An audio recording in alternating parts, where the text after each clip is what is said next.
Hello बच्चा लोग, कैसे हो सब? बिल्कुल ठीक ठाक। तो चलो आज हम लोग पढ़ते हैं वेसेपर थ्योरी, जिसका फुल फॉर्म है valence shell electron pair repulsion theory. कितना लंबा नाम है, ठीक है। उसका निक नेम है यानी उसका शॉर्ट नेम है वेसेपर थ्योरी। तो केमिकल बॉन्डिंग का मोस्ट इम्पॉर्टेंट टॉपिक हो जाता है। मतलब जैसे देखो, वैलेंस बॉन्ड थ्योरी हुआ, हाइब्रिडाइजेशन हुआ और लेविस डॉट स्ट्रक्चर हुआ। ये सब के सब एक दूसरे से कोऑर्डिनेटेड है, यानी कि ये सब थ्योरी जो है एक दूसरे से मर्ज होता हुआ थ्योरी है। इसलिए किसी एक को आप मिस कर देते हैं तो दूसरे को समझने में परेशानी होती है, ठीक है। तो ज़रूरत है कि लेविस डॉट स्ट्रक्चर से करते हुए आप वैलेंस बॉन्ड थ्योरी भी पढ़ लें, उसके बाद आप हाइब्रिडाइजेशन भी पढ़ें, देन आफ्टर आप वेसेपर थ्योरी पढ़ेंगे तो आपके लिए आसान हो जाता है इसको समझना। इसमें जो कुछ भी बताया जाएगा आपको वो आपके लिए इजी गोइंग हो जाएगा, समझना बहुत आसानी से आप समझ सकते हैं। थ्योरी तो आप मान लीजिए बुक्स में भी अवेलेबल है, मैं भी अवेलेबल कर दूंगी आपको, आप उसे लिखेंगे और आपका मतलब अगर बोर्ड एग्जामिनेशन के प्रिपरेशन के पर्पज से पढ़ना है तो वो हो जाएगा। लेकिन अगर कॉन्सेप्ट आपको क्लियर करना होता है तो उसके लिए जरूरी है कि एक सीक्वेंस पूरा आपको पता होना चाहिए। Okay, clear. तो इससे पहले मैंने हाइब्रिडाइजेशन भी पढ़ा रखा है आपको, उसके बाद मैंने वैलेंस बॉन्ड थ्योरी भी पढ़ा रखा है आपको और लेविस डॉट स्ट्रक्चर भी पढ़ा रखा है। सबका लिंक डिस्क्रिप्शन बॉक्स में दे दूंगी। ऐसे केमिकल बॉन्डिंग का प्लेलिस्ट भी है मेरे चैनल पे, आप विजिट करेंगे तो आपको दिख जाएगा, या मैं उसका लिंक डिस्क्रिप्शन बॉक्स में दे ही दूंगी, आप वहाँ से भी देख सकते हो। ओके, तो चलो अब बहुत लंबी बात हो गई, अब बात करते हैं कि वेसेपर थ्योरी है क्या, ठीक है। तो चलिए, वीडियो में आगे बढ़ने से पहले हमेशा मैं भूल जाती हूँ आप लोगों को बोलना, इसलिए पहले ही बोल देती हूँ, अगर वीडियो अच्छी लगे तो लाइक कर लीजिएगा, शेयर कर लीजिएगा अपने दोस्तों के साथ और चैनल को सब्सक्राइब कीजिएगा विथ बेल आइकन, ताकि आपको समय से नोटिफिकेशन मिले और आप उसे देख सके। तो चलिए स्टार्ट करते हैं क्लास। ओके, तो देखिए आज हम लोग पढ़ने वाले हैं valence shell electron pair repulsion. Okay, तो इसमें होता क्या है, एक्चुअली है क्या, ये थ्योरी है क्या, इसको समझना है सबसे पहले। तो सबसे पहले देखिए, आपने पढ़ रखा है लेविस डॉट स्ट्रक्चर। एक तो आपने ये पढ़ा है लेविस डॉट स्ट्रक्चर, और दूसरा आपने क्या पढ़ा है भैया, हाइब्रिडाइजेशन, ठीक है। अब समझिए, लेविस डॉट स्ट्रक्चर कहीं से भी आपको ये नहीं बताता है कि आपका गिवन मॉलिक्यूल और आयन जो है उसका शेप कैसा होगा। Lewis dot structure does not give idea about structure of molecule और आयंस। ये आप समझ चुके हैं। आपको लेविस डॉट स्ट्रक्चर में सिर्फ क्या बताया गया है कि लेविस डॉट स्ट्रक्चर इसलिए होता है क्योंकि किसी भी एटम्स का नेचर होता है कि वो ऑक्टेट कंप्लीट करे, ड्यूएट कंप्लीट करे और देन वो स्टेबिलिटी को गेन कर लेता है due to loss of energy decrease कर जाता है और वो स्टेबल हो जाता है। ये आपको पढ़ाया गया है, ठीक है। तो लेविस डॉट स्ट्रक्चर आपको स्ट्रक्चर का यानी शेप का कोई नॉलेज नहीं देता है, ठीक है। लेकिन आइए हाइब्रिडाइजेशन की बात करते हैं। हाइब्रिडाइजेशन में क्या होता है कि जब आप हाइब्रिडाइजेशन निकालते हैं तो पर्टिकुलर हाइब्रिडाइजेशन का एक पर्टिकुलर स्ट्रक्चर होता है। जैसे आपने sp हाइब्रिडाइजेशन निकाला तो इसका लीनियर होता है, ठीक है। फिर आपने sp2 निकाला तो इसका ट्राइगोनल प्लेनर होता है, ठीक है। इसी तरीके से जब आप आगे बढ़ते हैं sp3 निकालते हैं तो टेट्राहेड्रल होता है, ठीक है। तो यहाँ पे क्या है कि एक पर्टिकुलर जब आप हाइब्रिडाइजेशन फाइंड आउट कर लेते हैं तो उस मॉलिक्यूल या आयन का आप स्ट्रक्चर बता पाते हैं कि चलिए sp3 हाइब्रिडाइजेशन तो टेट्राहेड्रल होगा। लेकिन अब यहाँ पे रुकिए जरा सा और समझिए इस चीज को कि अगर मैंने यहाँ पे लिखा CH4 H2O और NH3, क्लियर। तो आप हाइब्रिडाइजेशन जब निकालेंगे, आपको ट्रिक सिखाया गया है, मैंने ट्रिक भी सिखाया है, बहुत सुपर से ऊपर का ट्रिक बताया आप लोगों को हाइब्रिडाइजेशन निकालने का। उस वीडियो को देखे जाके बहुत इजीली आप निकाल पाएंगे। यहाँ पे हम लोग क्या करेंगे, हाइब्रिडाइजेशन इसका जब आप निकालेंगे तो sp3 है, इसका भी, इसके साथ भी इसका sp3 हाइब्रिडाइजेशन होगा और इसका भी sp3 हाइब्रिडाइजेशन होगा, ठीक है। तो sp3 हाइब्रिडाइजेशन होने की वजह से आपको ये तो लग गया कि हाइब्रिडाइजेशन sp3 है तो सबके सब टेट्राहेड्रल होगा, तो टेट्राहेड्रल होगा, ये कौन बता रहा है? हाइब्रिडाइजेशन बता रहा है। लेकिन हाइब्रिडाइजेशन के हिसाब से टेट्राहेड्रल सिर्फ शेप इसका होता है, टेट्राहेड्रल सिर्फ इसका होता है। बाकी जो होता है, ये जो वाटर मॉलिक्यूल आप देख रहे हैं, NH3 देख रहे हैं, इनका शेप अलग अलग होता है। ये बेंट शेप का होता है, ये पिरामिडल होता है। बात आ रही समझ में आपके? तो यहाँ पे शुरू हुआ किसका काम? Valence bond, valence shell electron pair repulsion, यानी वेस्पर थ्योरी का जरूरत पड़ेगा आपको। क्यों ऐसा हुआ कि हाइब्रिडाइजेशन सेम होने के बावजूद भी यहाँ पे क्या हो रहा है हम लोगों का कि शेप अलग अलग मॉलिक्यूल का आया। तो यही बताएगा आपका इलेक्ट्रॉन पेयर रिपल्सन थ्योरी। यहाँ नाम से देखिए क्लियर है कि यहाँ पे जो भी थ्योरी पढ़ाई जाएगी आपको ये बताया जाएगा कि इलेक्ट्रॉन पेयर रिपल्सन होता है, जिसकी वजह से शेप में चेंजेस आता है। जैसे आप देख रहे हैं इस केस में क्या है, कार्बन के पास लोन पेयर नहीं है, दैट्स वाई ये सिंपल ज्योमेट्री शो करेगा tetrahedral, sp3 hybridisation tetrahedral. But यहाँ पे क्या है, 2 लोन पेयर है। ऑक्सीजन सेंट्रल एटम के पास 2 लोन पेयर है, इसलिए ये हाइब्रिडाइजेशन sp3 होने के बाद भी शेप इसका अलग होगा। जबकि इस केस में क्या है, आपका एक लोन पेयर है, तो एक लोन पेयर होने की वजह से ये अपना थोड़ा सा अलग शेप दिखाएगा, पिरामिडल शेप दिखाएगा। ऐसा क्यों होता है? वो रिपल्सन होता है, इलेक्ट्रॉन पेयर में रिपल्सन होता है। मैंने क्या कहा, ध्यान से समझिए बच्चों, हर एक वर्ड को समझना जरूरी होता है। इलेक्ट्रॉन पेयर रिपल्सन, तो इलेक्ट्रॉन पेयर रिपल्सन की बात जब हम करते हैं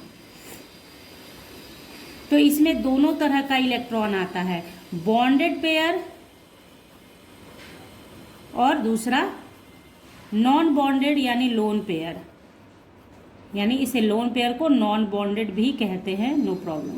ओके, नॉन बॉन्डेड इलेक्ट्रॉन, ठीक है। तो यहाँ पे आपने ये चीज समझा कि इलेक्ट्रॉन पेयर रिपल्सन का मतलब है बॉन्डेड पेयर इलेक्ट्रॉन में भी रिपल्सन होगा, लोन पेयर में भी रिपल्सन होगा, दोनों में भी रिपल्सन हो सकता है। इट मीन्स कि इलेक्ट्रॉन अगर नजदीक है तो चूंकि दोनों सेम नेचर का है, इलेक्ट्रॉन सेम चार्ज रखेगा, that's why they ripple each other.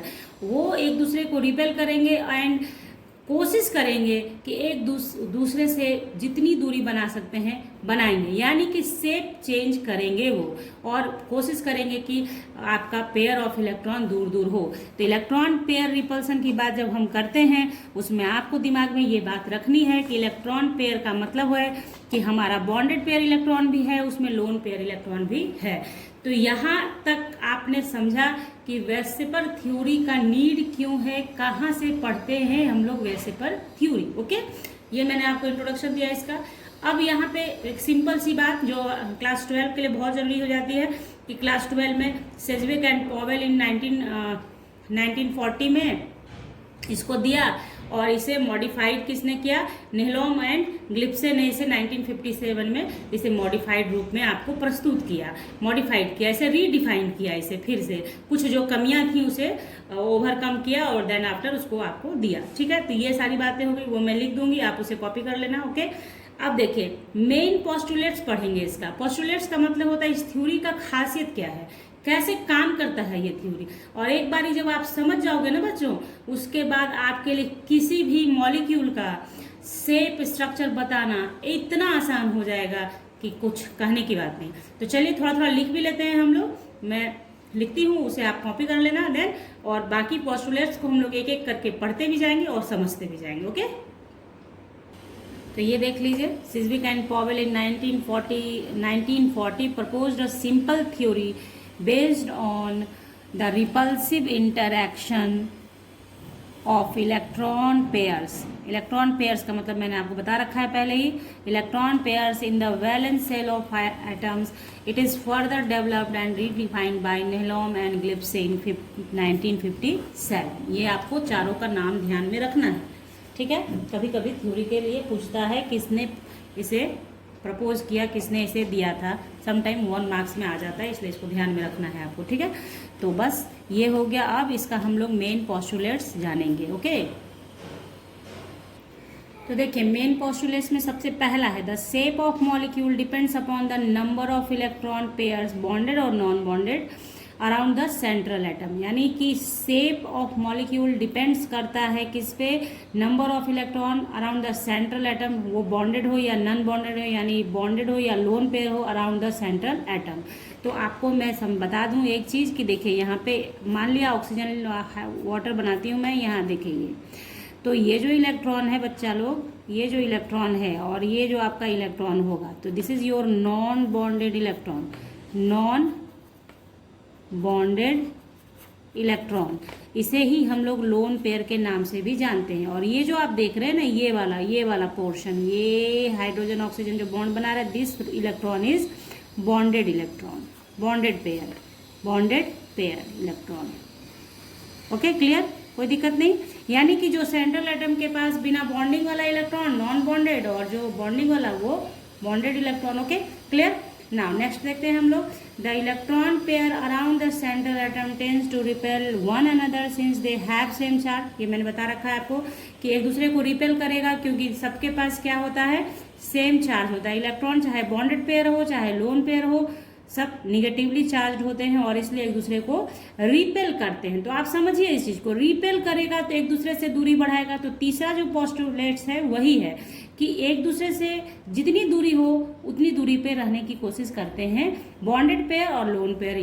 तो देखिए थर्ड मैंने आपको बता दिया कि एक दूसरे से बहुत डिस्टेंस पे रहना चाहता है और इस मतलब रिपल्सन की वजह से, रिपल्सन को मिनिमाइज करने के लिए मैक्सिमम डिस्टेंस गेन करता है। बस इतना सा आप रामबाण यही है कि maximum minimisation of repulsive force of electron. तो ये क्या है यहाँ पे, नेक्स्ट देखिए, नेक्स्ट फोर्थ नंबर है, a multiple bond is treated as if it is a single bond and the electron pair which constitute the bond may be regarded as single pair. यानी कि मल्टीपल बॉन्ड में आपको क्या करना होता है, single bond की तरह उसको ट्रीट कीजिए। यानी जिस मॉलिक्यूल के अंदर आपका मल्टीपल बॉन्ड होगा, यानी कि पाई बॉन्ड होगा, सिग्मा बॉन्ड होगा, दोनों होगा, तो उस केस में उसको सिंगल बॉन्ड की तरह ट्रीट करना है। और एग्जाम्पल्स अब आपके सामने आएंगे। ये पोस्टुलेट्स मैंने आपको बता दिया, चाहे क्लास 12 के क्लास 11th के स्टूडेंट को लिखना भी होता है तो वीडियो को रोक के आप लिखेंगे तो आपका नोट्स भी तैयार हो जाएगा। नाउ अब चलते हैं हम लोग इसके एग्जाम्पल को देखते हैं। तो ये देखिए रिपल्सिव इंटरैक्शन का ऑर्डर क्या है, लोन पेयर सबसे ज़्यादा एक दूसरे को रिपेल करेगा, बॉन्ड पेयर लोन पेयर उससे कम, और बॉन्ड पेयर रिपल्सन सबसे कम। ये डिक्रीजिंग ऑर्डर ऑफ रिपल्सन है, decreasing order of repulsion, decreasing order of repulsion. Okay, मतलब आपको बस ध्यान क्या रखना है, लोन पेयर में ज़्यादा रिपल्सन होगा, फिर बॉन्ड पेयर लोन पेयर में रिपल्सन होगा, देन सबसे कम रिपल्सन होता है बॉन्ड पेयर में, मतलब ज़्यादा कष्ट नहीं देता है बॉन्ड पेयर। ठीक है, तो ये हो गया रिपल्सन, ये आपका रिपल्सिव ऑर्डर हो गया। यही आपका नीलोम और ग्लिप्से ने जो मॉडिफाइड किया, रीडिफाइन किया, यही उन्होंने दिया। ठीक है, जो आपके लिए आसान हो गया पढ़ना। ओके, नोट करके देखिए, मैंने लिखा है यहाँ पे, आपको समझना है, ध्यान से समझिएगा। The repulsive interactions also influence the geometries of the covalent molecules whether regular or irregular.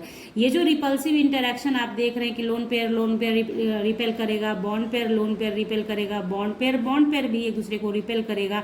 तो ये जो रिपल्सन वर्ड आ रहा है बार बार, ये रिपल्सन वर्ड क्या करता है, प्रॉब्लम करता है ज्योमेट्रीज में, जो आपको अभी जस्ट पहले मैंने एग्जांपल के तौर पे दिया था कि जैसे मैथेन है, वाटर है, अमोनिया है, सबका क्या है, अलग अलग शेप हो गया। क्यों? क्योंकि रिपल्सन हुआ वहाँ पे।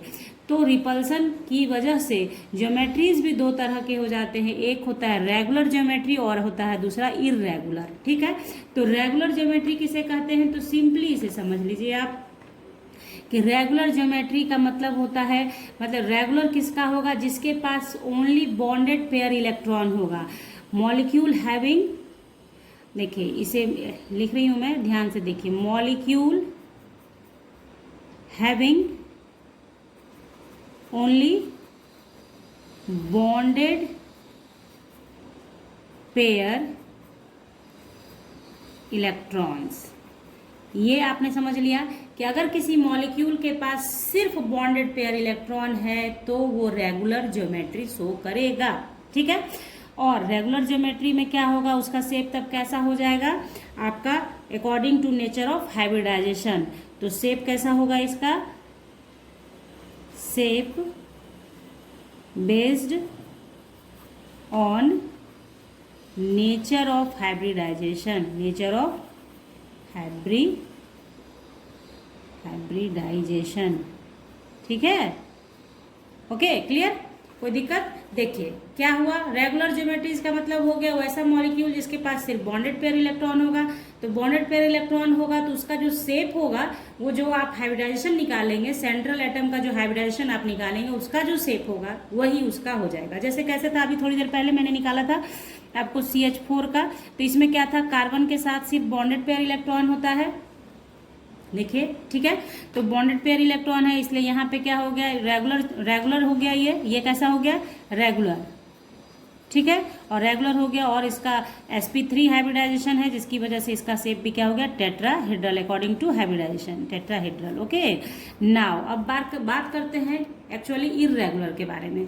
तो इररेगुलर में क्या होगा, हैविंग बॉन्ड पेयर तो होना ही होना है ना, having bond pair and lone pair electron, जिसमें बॉन्ड पेयर इलेक्ट्रॉन भी होगा, लोन पेयर इलेक्ट्रॉन भी होगा, तो वो क्या हो जाएगा, इररेगुलर ज्योमेट्री करेगा। और इररेगुलर ज्योमेट्री के साथ साथ उसका शेप भी वेरी करेगा। ऐसा नहीं होगा कि वो आपके अकॉर्डिंग टू हाइब्रिडाइजेशन शेप देगा, ऐसा नहीं होगा, ठीक है। तो उसे हम लोग देख लेते हैं।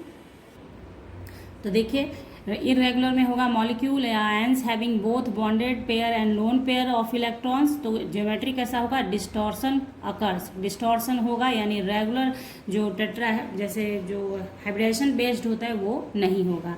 अब आप क्या करेंगे, रेगुलर ज्योमेट्री में क्या क्या वैरायटी है अकॉर्डिंग टू हाइब्रिडाइजेशन है, एक व्यू उसका ले लेंगे हम लोग। उसके बाद जैसे जैसे बॉन्ड पेयर और लोन पेयर होगा तो क्या क्या ज्योमेट्रीज में चेंज आएगा वो भी हम लोग देख लेंगे। और उस फिगर को आपको दिमाग में रखना भी है बच्चों, आपको कोई परेशानी नहीं है, बहुत इजी है, बहुत आसान है, फटाक से आप समझ जाएंगे। देख लीजिए, देखिए रेगुलर ज्योमेट्रीज में ओनली बॉन्डेड पेयर इलेक्ट्रॉन होगा, ये आपको ध्यान में रखने के लिए मैंने लिखा है यहाँ पे। देन आप देखिए मॉलिक्यूल का टाइप कैसा होगा, रेगुलर ज्योमेट्रीज है तो आप समझ रहे हैं कि सिर्फ बॉन्डेड पेयर है, यानी AB2 लिख सकते हैं। AB2 यानी कि A सेंट्रल एटम हो गया, B उसका साइड एटम हो गया, ठीक है। तो शेप इसका कैसा होगा, लीनियर। लीनियर का अर्थ है कि A ऐसे बीच में रहेगा और B भी ऐसे रहेगा और इसका 180 डिग्री एंगल हो जाएगा, ठीक है। ये हो गया रेगुलर ज्योमेट्री में। उसके बाद उसी तरीके से आपका AB3 आएगा, AB3 तो इसका हो जाता है शेप ट्राइगोनल प्लेनर, ठीक है, ट्राइगोनल प्लेनर, ट्राइगोनल प्लेनर, ठीक है। तो ट्राइगोनल प्लेनर का क्या हो जाएगा, मतलब ट्रायंगल पे रहेगा। जैसे आप देखो यहाँ पे A लिख दिया मैंने, ऐसे ऐसे B, यहाँ B डाल दिया, यहाँ B डाल दिया, सेंटर में A डाला हुआ है, तो ये जो आप देख रहे हैं इसे बोलते हैं ट्राइगोनल प्लेनर। और इसका एंगल कैसा हो जाएगा बच्चा लोग, इसका एंगल हो जाएगा 120 डिग्री, 120 डिग्री। ये रेगुलर ज्योमेट्री में आ गया, ठीक है, ठीक है। उसके बाद मान लिया कि AB4 टाइप का हो जाएगा। एग्जाम्पल मैं यहाँ मेंशन नहीं कर रही हूँ बच्चों, आपके पास बहुत सारा एग्जाम्पल है, ठीक है, मतलब जिसमें AB4 टाइप का है तो वो आपका मेथेन हो गया, AB3 टाइप का है तो BF3 हो गया, AB2 टाइप का है BEF2 हो गया। आप बहुत सारा आपके पास एग्जाम्पल है जो आप देख सकते हैं। लीनियर में CO2 भी आता है लीनियर में। तो सिर्फ यहाँ पे शेप की बात है, इसलिए शेप मैं आपको दिखा रही हूँ कि रेगुलर शेप कैसा है और शेप कैसे चेंज करेगा। AB4 है तो टेट्राहेड्रल हो जाएगा, टेट्राहेड्रल शेप कैसा होता है, मान लिया AB4 है तो देखिए सेंटर में A जाएगा, A, ठीक है ना, ऐसे होगा, ऐसे एक होता है बिलो द प्लेन और ऐसे, ठीक है। तो यहाँ सब जगह पे B रख देंगे, यहाँ पे B। तो इस तरीके से इसको ज्वाइन किया जाता है ऐसे, ठीक है। तो देखिए ये जो एंगल देख रहे हैं इसका एंगल कितना हो जाता है, 109 डिग्री 28 सेकेंड, ठीक है। तो ये हो गया हमारा। उसके बाद AB5 टाइप का होगा, AB5। तो इसका शेप कैसे हो जाएगा आपका, इसका trigonal bi pyramidal, trigonal bi pyramidal, तो ट्राइगोनल बाई पिरामिडल, ठीक है। तो देखिए अब इसका शेप बनाएंगे हम लोग। तो ट्राइगोनल बाय पिरामिडल है, तो सबसे पहला क्या करना है, ट्राइगोनल AB5। देखिए यहाँ पे बना देती हूँ, यहाँ पे जगह नहीं है, छोटा सा हो जाएगा तो फिर गड़बड़ हो जाएगी, ठीक है। तो देखिए यहाँ तो A है हमारा, ये हो गया हमारा ट्राइगोनल B B B, और ये जो आप ऊपर नीचे लगा देंगे ये हो गया बाय पिरामिडल। अब यहीं पे एक चीज़ आपको बता देती हूँ बच्चों कि ये जो पॉइंट देख रहे हैं, ये और ये और ये जो है ना, ये जो है इसे बोलते हैं equatorial position. Equatorial position, equatorial ठीक है, इक्वेटोरियल पोजीशन, ओके। और ये हो गया हमारा, ये जो पोजीशन आप देख रहे हैं that is your axial position. आपको ये भी आना चाहिए, एक्सियल पोजीशन, ओके, ठीक है ना। तो ये इक्वेटोरियल पोजीशन हुआ, वो एक्सियल पोजीशन है, ये भी आपने जान लिया। और यही इसी को ज्वाइन कर दिया जाता है इस तरीके से जब बनाते हैं मॉलिक्यूल का स्ट्रक्चर। तो this is your trigonal bipyramidal. तो ट्राइगोनल बाय पिरामिडल कैसे बना, ट्राइंगल बना दिया, उस पर पिरामिड की तरह 2 लाइन कर दिया, तो ट्राइगोनल बाय पिरामिडल, ठीक है। 3D स्पेस है। तो यहाँ पे यहाँ देखिए ये चीज़ क्या करना है, ये जो आप 2 देख रहे थे AB2 और AB3, ये प्लेनर स्ट्रक्चर है, यानी कि आपका 2D हो जाएगा। लेकिन यहाँ के बाद जो भी स्टार्ट हुआ ये प्लेनर नहीं है, नॉन प्लेनर है, यानी एक प्लेन में नहीं होगा, अब और बिलो द प्लेन होगा, ठीक है। नॉन प्लेनर है ये सब। AB2 और AB3 को छोड़ दीजिए, तो बाकी जो बन रहा है वो सारा का सारा नॉन प्लेनर में जाएगा, क्योंकि अबव और बिलो द प्लेन होगा, इसलिए, ठीक है। एक ये चीज़ हो गया आपका। अभी बहुत चीज़ पढ़िए, आप लोग मन से पढ़िए, स्टेप बाय स्टेप, बहुत अच्छा लगता है केमिस्ट्री पढ़ने में और बहुत मन लगेगा, ठीक है। AB5 हो गया, उसी तरह से AB6 भी होगा। तो देखिए AB6 का क्या हो जाएगा कहानी, देखिए AB6, तो AB6 में क्या होता है, ऑक्टाहेड्रल शेप होता है, ऑक्टाहेड्रल,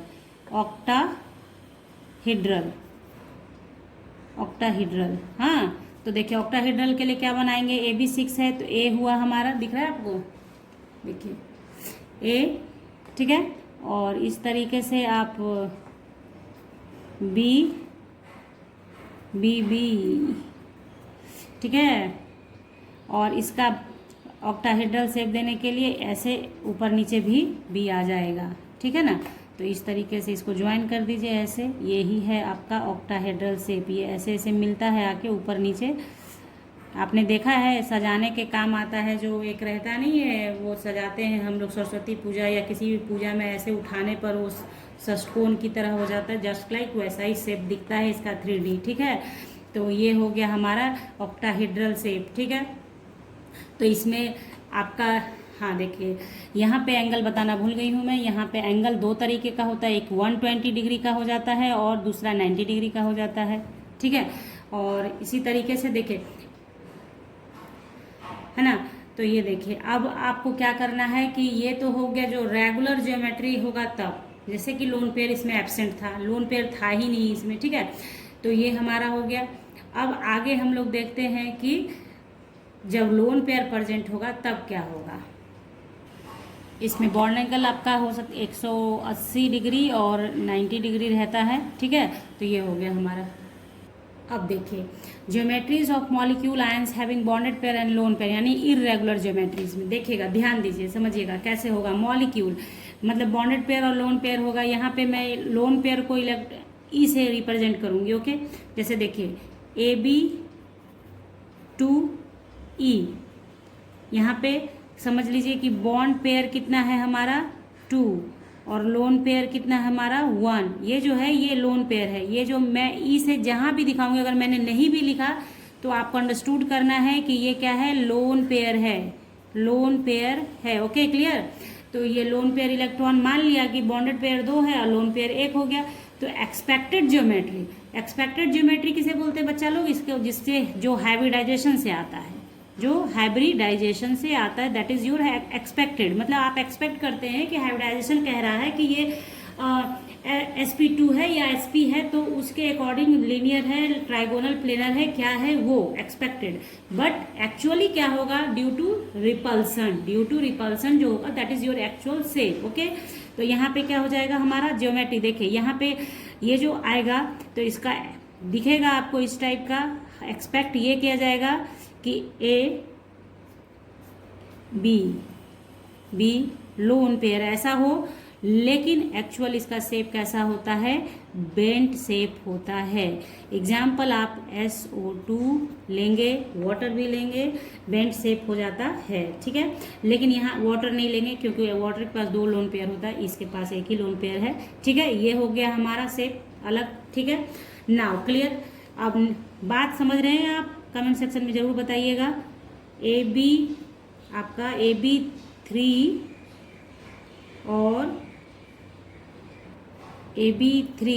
और लोन पेयर, AB3 और लोन पेयर हो जाए तो क्या है, यहाँ पे बॉन्डेड पेयर हमारा हो गया 3 और लोन पेयर हो गया 1, तो इसका एक्सपेक्टेड ज्योमेट्री होगा टेट्राहेड्रल, ठीक है। एक्सपेक्टेड ज्योमेट्री क्या हो जाएगा, टेट्राहेड्रल, क्योंकि bonded pair plus 1 lone pair, तो SP ये आपका 4 हो जाता है, तो SP3 हाइब्रिडाइजेशन हो जाता है, ठीक है।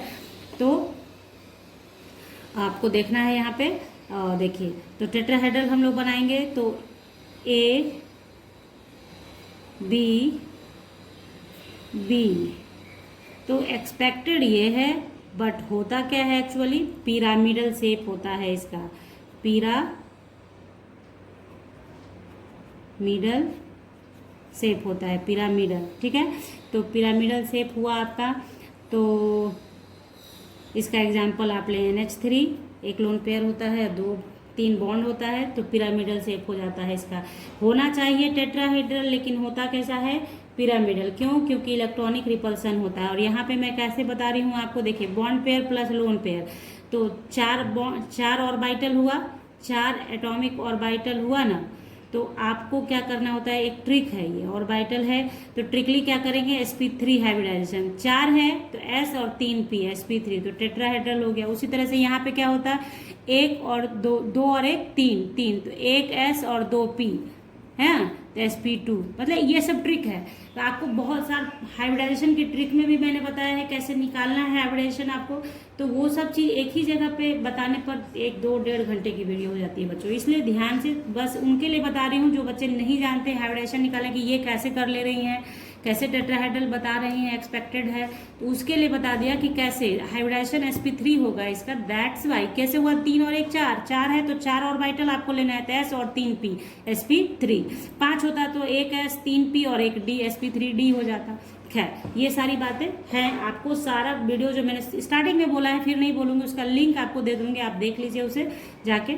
देखिए यहाँ पे अब नेक्स्ट देख लीजिए, AB2E2 यानी कि बॉन्डेड पेयर 2 और लोन पेयर भी 2, बॉन्डेड पेयर 2 और हमारा लोन पेयर भी 2, तो एक्सपेक्टेड ज्योमेट्री इसका हो जाएगा हमारा क्या, देखिए तो बॉन्ड पेयर 2 लोन पेयर 2, तो 2-2 4 ही हो गया, तो फिर SP3 हाइब्रिडाइजेशन हो गया, तो एक्सपेक्टेड हमारा हो जाएगा क्या, आपका टेट्राहेड्रल ज्योमेट्री ही होगा। बट आपका एक्चुअल क्या हो जाता है, एक्चुअल में बेंट हो जाता है, एंगुलर भी बोलते हैं इसे, बेंट हो जाता है, जिसमें वाटर आपका एग्जाम्पल है, ठीक है। तो ये हो गया कि किस तरह से इरेगुलर डिस्टॉर्शन हो रहा है, आपके शेप में डिस्टॉर्शन पाया जा रहा है लोन पेयर और बॉन्ड पेयर रिपल्सन की वजह से, ठीक है। इससे रिलेटेड बहुत सारा क्वेश्चन है बच्चों, VSEPR theory, hybridisation, valence bond theory मिलाकर इतना क्वेश्चन है, वो सारे क्वेश्चंस को मैं करवाऊंगी आपको अगले वीडियोस में। पहले मैं क्वेश्चन करवाऊंगी, देन आफ्टर मैं आगे का पढ़ाऊंगी, ओके। तो आपको पक्का मेरे साथ बने रहना है, ताकि आपको मैं क्वेश्चन के माध्यम से भी बहुत चीज़ समझा दूंगी कि कैसे कैसे क्या क्या होता है। तो ये हो गया एक शेप। उसी तरीके से अगर सपोज दैट कि मॉलिक्यूल आपका AB4 और EA है, तो बॉन्ड पेयर हमारा कितना हो गया भाई मेरे, 4, और लोन पेयर हो गया हमारा 1, तो 4 और 1 5। अभी जस्ट मैंने आपको बोला कि तो SP3 तक 4 हो गया और 1 5 के लिए D आ गया, SP3D, ठीक है। तो SP3D ने एंट्री लिया, तो यहाँ पे देखिए SP3D का मतलब हो गया क्या, आप जाके पीछे देखेंगे तो ट्राइगोनल बाय पिरामिडल था ना, एक्सपेक्टेड क्या होगा, trigonal bipyramidal, clear. Expected ये है, बट होगा कैसा, सीशॉ होगा, यानी कि डिस्टॉर्टेड होगा ये मैं बताऊंगी आपको आगे इसका शेप, जब क्वेश्चन बताऊंगी उस टाइम, ठीक है। तो ये हो गया आपका डिस्टॉर्शन आपने देखा। नेक्स्ट देखते हैं हम लोग। देखिए इसी का एक वैरायटी क्या हो सकता है कि मॉलिक्यूल हमारा कैसा हो जाए AB3 और E2। तो आप क्या देख रहे हैं कि बॉन्ड पेयर हमारा 3 और लोन पेयर हमारा 2, तो 3 2 5 फिर से sp3d हो गया हमारा, हाइब्रिडाइजेशन sp3d हो गया, है ना, ये हमारा हो गया। तो फिर से एक्सपेक्टेड तो यही रह जाएगा, एक्सपेक्टेशन में कोई कमी नहीं है, ठीक है। तो एक्सपेक्टेड आपका यही है, तो ये आपने कर लिया। ट्राइगोनल बाइपिरामिडल एक्सपेक्टेशन में है आपके, बट इसका शेप एक्चुअली में टी शेप्ड हो जाता है, टी शेप्ड हो जाता है। इससे रिलेटेड बहुत सारे क्वेश्चन आते हैं। Bye ammonia has pyramidal shape and water has angular shape या बेंड शेप, तो उसको भी आप एक्सप्लेन कैसे करेंगे, इसी थ्योरी से एक्सप्लेन करेंगे, ठीक है। तो नेक्स्ट देखते हैं हम लोग। तो नेक्स्ट देखिए, अगर मॉलिक्यूल आपका AB5 और E यानी बॉन्ड पेयर हमारा 5 हो गया और लोन पेयर हमारे पास 1 हो गया, तो 5 और 1 6, यानी 4 के लिए sp3 और 6 है तो D2, sp3d2। तो जब sp3d2 था तो आपका शेप कैसा था, ऑक्टाहेड्रल था। एक्सपेक्टेड शेप मैं यहाँ पे मैंने लिखा नहीं है, लिख दूँ क्या, यहाँ देखो मॉलिक्यूल है ये मॉलिक्यूल, ठीक है, ये हो गया एक्सपेक्टेड, ठीक है, और ये एक्चुअल हो गया। हाँ तो चलिए हो गया एक्चुअल। तो एक्सपेक्टेड तो आपका वही ऑक्टाहेड्रल रह जाएगा, बट देखो एक्सपेक्टेड में क्या आता है निकल के सामने। हाँ बहुत अच्छे से समझना जरूरी है बच्चों, एक बार अगर आपने नहीं समझा तो आगे फ्यूचर में बहुत परेशानी होती है। तो ये ऑक्टाहेड्रल शेप है, ऑक्टाहीड्रल है, और एक्चुअली में होता कैसा है हमारा square pyramidal due to repulsion, pyramidal क्यों, क्योंकि रिपल्सन होता है, ये हमारा हो गया। उसी तरीके से आपका अगर ऐसा हो जाए AB4 E2, तो सेम कंडीशन, AB4 यानी बॉन्ड पेयर हमारा 4 और लोन पेयर हमारा 2, तो 4 2 6 ही ना होगा, तो फिर से sp3d2, ओके। तो फिर से आपका एक्सपेक्टेशन सेम ऑक्टाहेड्रल, है ना। कहने का अर्थ यही है बच्चा लोग कि hybridisation bond pair lone pair दोनों पे डिपेंड करता है, तो उसको ऐड करके आपका हाइब्रिडाइजेशन तो सेम आ सकता है। जैसे यहाँ पे क्या था, बॉन्ड पेयर 2 और 1 लोन पेयर, तो हाइब्रिडाइजेशन तो sp3d2 ही आया, तो उसका शेप तो एक्सपेक्ट रहेगा ऑक्टाहेड्रल ही। यहाँ पे क्या है, 4 बॉन्ड पेयर है, 2 ये लोन पेयर है, तो दोनों का ऐड करके फिर से हाइब्रिडाइजेशन सेम आ गया, तो एक्सपेक्टेड तो वही रहेगा। एक्सपेक्टेशन में आपने कोई कमी नहीं करनी है, लेकिन एक्चुअल शेप का बात है यहाँ पे कि आखिर क्यों ऐसा होता है कि शेप चेंज हो जाता है, एक्सपेक्टेशन कुछ और हो जाता है कुछ, तो वो क्यों होता है, क्योंकि हमारा रिपल्सिव पावर काम करता है। ये मैंने जो भी बनाया है एग्जैक्ट बनाया है वेस्पर थ्योरी के अकॉर्डिंग, ताकि कम से कम रिपल्सन हो आपस में, कम से कम रिपल्सन। देखो लोन पेयर को एक्सियल पोजीशन डाला है इसलिए क्योंकि ये दोनों एक दूसरे से जितना दूर रहेगा उतना कम रिपल्सन होगा, ठीक है। ये एक्चुअल बनाया गया है फिगर। तो यहाँ देखिए, यहाँ पे इसका शेप कैसा हो जाता है, स्क्वायर प्लेनर, ठीक है। एग्जाम्पल आप XCF4 इसके लिए एग्जाम्पल आप ले सकते हैं। स्क्वायर पिरामिडल है CLF5 CLF3 इस टाइप से। तो देखिए और भी बहुत सारे एग्जाम्पल्स आपको बताया जाएगा। तो यहाँ पे मैंने आपको आज वेस्पर थ्योरी बताया है कि क्या है, कैसे काम करता है, कैसे कैसे होता है। ये हो गई थ्योरी। अगले क्लास में मैं आपको हाइब्रिडाइजेशन से रिलेटेड और वेस्पर थ्योरी से रिलेटेड क्वेश्चन सॉल्व कराऊंगी। तो अगर वीडियो अच्छी लगी हो, समझ में आ गई हो आपको, तो लाइक कीजिए, शेयर कीजिए, सब्सक्राइब कीजिए चैनल को। मिलते हैं नेक्स्ट क्लास में नेक्स्ट वीडियो के साथ। तब तक के लिए bye, thank you, take care, have a nice day बच्चा।